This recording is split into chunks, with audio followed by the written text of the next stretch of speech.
So, it's 6 a.m. guys. Today is June 29, 6 a.m. And, yun. Wala tayong tulog. So, nagluluto ako ng pansit. Pansit at sabaw na karne lang. Wala na akong ibang, ano guys, pansit at sabaw na karne. And, yung cake, pinabili ko yung pinsan ko, pero ako ang ako ang bumili, pero nagpaano lang ba ako? Kasi papunta man sa ibang sa bayan ba, sa kabilang bayan. So, ganyan tayo, wala tayong lamos lang, wala nang iba.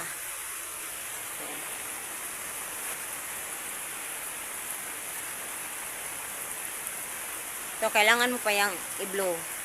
So, yun, luto-luto tayo ng pansit, may gulay. And, ayun lang, ang lulutuin. At konting karne. Isasabawon lang namin, lagyan ng bisol or taro root. Hindi ko alam sa Tagalog yun. At cabbage, repolyo, yun lang ang lulutuin ko. At sobrang ulan pa. Sobrang ulan guys. Kaya yun. Yan, thank you talaga. Yan, thank you talaga sa Panginoon kasi nga matanda na, ayun. Mamaya ulit guys ha, magluluto muna ako. Wala kasi akong videographer. Charot.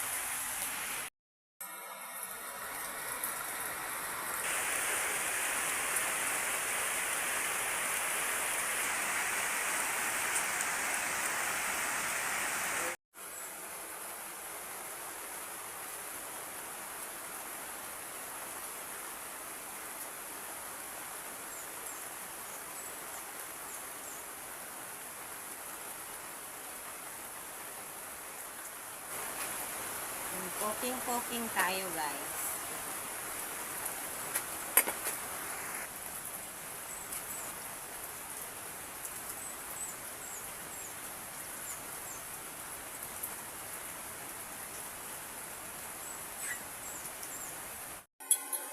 Ayan, it's raining. Nagluluto pa din ako guys. Ayan. Pansit lang yan at sabaw lang at cake. Thank you sa mga sponsors, sa mga friends na sponsors na hindi ko na babanggitin. Kaya Ate Orang, thank you. Sa pastor namin, nabigyan ako ng lechon manok. Sa aking first cousin, nag-birthday din, binigyan din ako. At sa aking mga first cousin, sa aking pamilya, maraming salamat sa lahat.